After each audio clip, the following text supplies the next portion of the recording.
বিএলওদের man marking এর নির্দেশ দিলেন অভিষেক বন্দ্যোপাধ্যায়। আগামী 6 মাস আমাদের কাছে অ্যাসিড টেস্ট। বিএলওদের ছায়াসঙ্গী হিসেবে থাকতে হবে বিএলএদের। 1 মিনিটের জন্য বিএলওদের ছাড়বেন না। ভার্চুয়াল বৈঠকে নেতাকর্মীদের বার্তা দিলেন অভিষেক বন্দ্যোপাধ্যায়। আর কি বার্তা দিলেন অভিষেক বন্দ্যোপাধ্যায়? আমাদের সঙ্গে রয়েছেন আমাদের প্রতিনিধি কৃষ্ণেন্দু অধিকারী। জানাও কৃষ্ণেন্দু।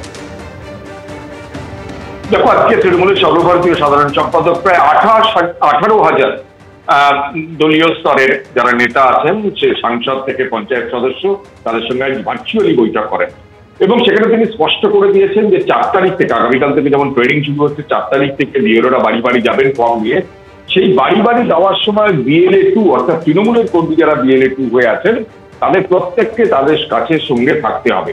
1 মিনিটের জন্য তাদের ছাড়া যাবে না এবং কোনোভাবে তাদের সঙ্গ ছাড়া যাবে না, তাদের ছায়াসঙ্গী হিসেবে থাকতে হবে। এই শব্দ ব্যবহার করছেন অভিষেক বন্দ্যোপাধ্যায়।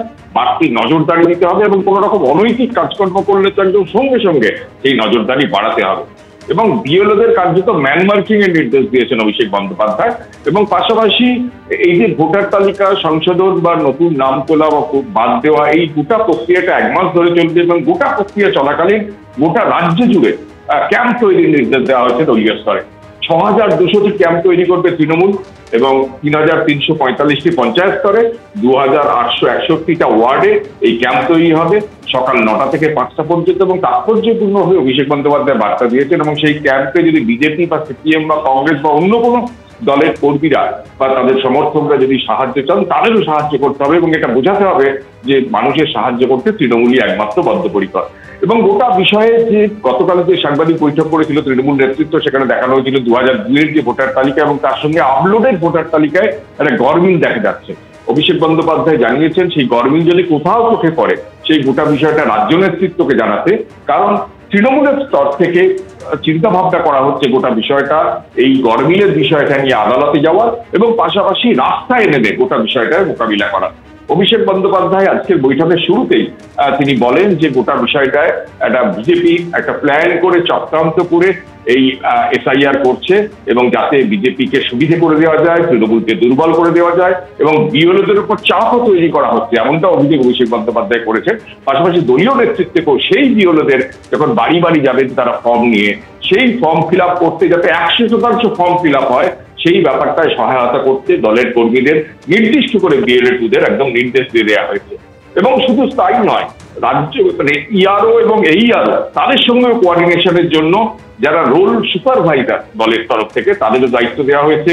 এমনকি যারা মানে ডিস্ট্রিক্ট যারা ইলেকট্রাল অফিসার তাদেরও কোঅর্ডিনেট করার দায়িত্ব দেওয়া হয়েছে এবং পাশাপাশি একাধিক ক্যাম্প যেখানে রাজ্য স্তরে একটা ওয়ার রুম করতে বলা হয়েছে। প্রত্যেকটা বিধানসভা কেন্দ্রে 294টা বিধানসভা কেন্দ্রে ওয়ার রুম করতে বলা হয়েছে। অর্থাৎ গোটা বিষয়টা মানুষের সহায়তা করা এবং পাশাপাশি রাজনৈতিকভাবে মোকাবিলা করা, বিএলওদের ম্যান মার্কিং করে একাধিক সেই কারণে একেবারে কড়া নির্দেশ দিয়েছেন অভিষেক বন্দ্যোপাধ্যায়। ধন্যবাদ তোমায়। এই মুহূর্তে আমি সরাসরি ভাস্করদার কাছে আসবো। ভাস্করদা, বিএলওদের ম্যান মার্কিং এর নির্দেশ দিলেন অভিষেক বন্দ্যোপাধ্যায়, কড়া নির্দেশ, এবং সেই সঙ্গে বলছেন কোনোভাবেই যেন এই নজরদারিতে বাদ না যায়। BLA 2-রা দায়িত্ব থাকবে, গোটা নির্বাচন কমিশনের কাজে নজরদারি করতে হবে। আচ্ছা, বিএলওদের এই কড়া নজরদারিতে রাখার প্রয়োজন কেন পড়ছে? ম্যান মার্কিং এর প্রয়োজন কেন পড়ছে? করা দরকার, কারণ BLA 2-রা অধিকারপ্রাপ্ত যে এই ভোটার যে ফর্মগুলো দেওয়া হবে তা ফিল আপ করা হচ্ছে, তারা তো সহায়তার ভূমিকায় থাকবেন এবং সেখানে থাকার ক্ষেত্রে তাদের বিএলওদের সঙ্গেই থাকার কথা বলা হয়েছে। এটা তো কোনো বেআইনি কথা বলা হয়নি। সুতরাং বিএলওদের সঙ্গে BLA 2-রা থাকবেন, তাদের কাজে সহযোগিতা করবেন এবং নির্বাচন কমিশনের মাধ্যমে কিন্তু BLA 2 অ্যাপয়েন্টেড হয়েছে। BLA 1 এবং BLA 2 সেটা নির্বাচন কমিশনের এই SIR পদ্ধতির মধ্যে তারা রয়েছেন, সেই পদ্ধতির মধ্যে আছেন। এবং বিএলওরা যখন নাম সংশোধন করবেন বা যা কিছু ফর্ম, যে এনুমারেশন ফর্মগুলো, সেই ফর্মগুলো দেওয়ার ক্ষেত্রে, সংগ্রহ করার ক্ষেত্রে, যাদের কাছে দেওয়া হচ্ছে তাদের কাছ থেকে নেওয়ার ক্ষেত্রে সমস্ত রকম সহায়তা করবেন। সুতরাং বিএলওদের সঙ্গে না থাকলে এই পদ্ধতিটা সঠিকভাবে হচ্ছে কি হচ্ছে না সেটা দেখার দায়িত্ব BLA 2-দের। সেই জন্যই BLA 2 রয়েছে। যতগুলো বুথ আছে পশ্চিমবঙ্গে, প্রত্যেকটা বুথে এক একজন করে BLA 2 এবং প্রত্যেকটা বিধানসভা কেন্দ্রে এক একটা BLA 1 সেটা থাকবে এবং BLA 1-এ সেখানে ওয়ার রুম করা হবে। এছাড়াও যেখানে ক্যাম্প করা হচ্ছে সেই ক্যাম্পে ফর্ম ফিল আপ করার জন্য সমস্ত রকম সহায়তা করা হবে এবং নজরদারি করা হবে এই কারণে যাতে কোনো ভুল করে বা কোনো কারণ ছাড়াই কারুর নাম বাদ দেওয়া না হয়, এই ব্যাপারটা দেখতে হবে, যাতে খসড়া ভোটারে যখন তালিকা বেরোলো তখন দেখা গেল যে অনেক নাম কেটে বাদ দিয়ে দিয়েছে কোনো কারণ ছাড়াই। এই যে নাম কেটে বাদ দেওয়ার যে বিষয়টা নিয়ে আমরা মানে আশঙ্কিত, সেই ব্যাপারটা যাতে না হয় তার জন্যই BLA 2রা সবসময় থাকবেন বিএলওদের সঙ্গে। এতে সমস্যা কোথায় আছে? তৃণমূল দলের বিএলওদের উপর ভরসা নেই তৃণমূলের। আমি অভ্রর কাছে আসবো, বলেছেন আমি অভ্রর কাছে আসবো। অভ্র, দেখো অভিষেক বন্দ্যোপাধ্যায় বলছেন যে মানুষ যেন বুঝতে পারে বিপদে একমাত্র তৃণমূল পাশে আছে, বিরোধী হলো। তিনি কিন্তু এই কথাও বলেছেন বিরোধী হলেও যেন কোনো বৈধ ভোটারের নাম বাদ যায়। বিজেপির লক্ষ্য যদি অনুপ্রবেশকারীদের বের করা হতো তাহলে অসমেও করতো। দেখুন, একটা জিনিস উনি ভুল বলেছেন, বাকি সব ঠিকই বলেছেন আমি ধরে নিলাম, যে তৃণমূলের যারা BLA থাকবে তাদের BLA না, তাদের BBLA। আগে একটা এক্সট্রা বি কেন বলুন তো, বাটপার BLA। কারণ এরা এমনভাবে ব্যাপারটাকে প্রতিষ্ঠিত করছে যেন BLAরা কোনো কাজের কাজ করবে না, যা করবে তৃণমূলের BLAরাই করবে, মানে বাটপার BLAরাই করবে, ওরাই যেন ইলেকশন কমিশন। তো ঠিক আছে, আমি যদি একটা মোমেন্টের জন্য ভাস্কর সিনহা রায়ের মতো প্রবক্তাদের কথা শুনে মেনে নিই যে ওরাই হচ্ছে বাটপার BLA, ওরাই হচ্ছে সব কিছু করবে, তাহলে যে জালি আধার কার্ড ভোটার কার্ডগুলো আমাদের রাজ্যে এই তৃণমূল সরকার, এই তৃণমূল প্রশাসন বানিয়ে দিল, তখন নজরদারি কোথায় ছিল? আমি দেখাচ্ছি এই রাজ্য সরকারের একটা সার্কুলার 2017 সালের আধার কার্ড রিলেটেড সার্কুলার। সে সার্কুলারে তারা পরিষ্কার বলছে the progress of Aadhaar enrolment in West Bengal has been very good. তার পরের লাইনটা শুনুন, বলছে in the age group of 18+ Aadhaar enrolment has been 105%। মানে 100 জন 18+ এজের মানুষের জন্য এই সরকার 105টা আধার কার্ড ইস্যু করেছে। তখন এই বাটপার BLA দল ছিল, এই যে জাল আধার কার্ড এরা ইস্যু করেছে, এরা বলছে মুখ্যমন্ত্রী মমতা বন্দ্যোপাধ্যায় গলায় ঝুলিয়ে ঘোরা। আমি বলছি এরা পুরো প্রক্রিয়াটা এমন করে করার চেষ্টা করছে। এই থামুন, এটা পাগলামি করার জায়গা না, আপনার মাঝখানে বলুন না। আমি পরিষ্কার বলছি যে ইলেকশন কমিশন নিরপেক্ষভাবে এই পুরো প্রক্রিয়াটা কিন্তু তারা চালাবে, কিন্তু সেখানে এই দুপয়সার 2 নম্বরই বাটপার ক্রিমিনাল তৃণমূল নেতাদের বাক্যগুলো শুনুন। কখনো বলছে গাছে ধরে মারবো, কখনো বলছে দেখে নেব, কখনো বলছে নাম যেন বাদ না যায় একটাও। আমি রবীন্দ্রনাথ বাবুর কাছে আসবো। রবীন্দ্রনাথ বাবু, সবে শুরু হয়েছে SIR নিয়ে এবং আগামী কাল বিএলওদের ট্রেনিং শুরু হচ্ছে, তার মধ্যেই অভিষেক বন্দ্যোপাধ্যায় আজকে যে বার্তা দিলেন, প্রশ্নটা হচ্ছে এখানে যে বিএলওদের উপর তৃণমূলের কেন ভরসা থাকছে না, কেন ভরসা উঠে গেল? প্রথম নির্বাচনে তো এরাই কাজ করে, আগের বিধানসভা নির্বাচন বলুন, লোকসভা নির্বাচন বলুন বা পঞ্চায়েত নির্বাচন বলুন। দুটো সমস্যা আছে, যে BLAদের এরকম ভাবে ম্যানমার্কিং করতে পাঠিয়ে দিচ্ছে, তারা কিন্তু জানেই না, তাদের কোনো প্রশিক্ষণ নেই কি কাজের জন্য BLOরা গেছে, কিভাবে BLOদের একটা ট্রেনিং হয়েছে, সেই BLAদের কিন্তু কোনো ট্রেনিং হয়নি, কোনো রাজনৈতিক দল দেয়নি, অ্যাপয়েন্ট করে দিয়েছে, ধরে নিয়েছে যে এরা সব জানে।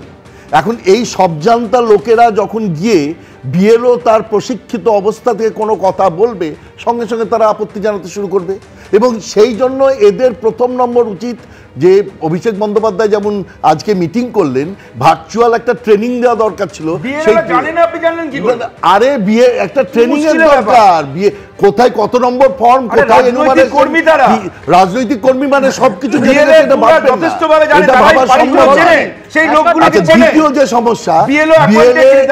দ্বিতীয় যে সমস্যা সেটা হচ্ছে BLA তো একা যাবে না।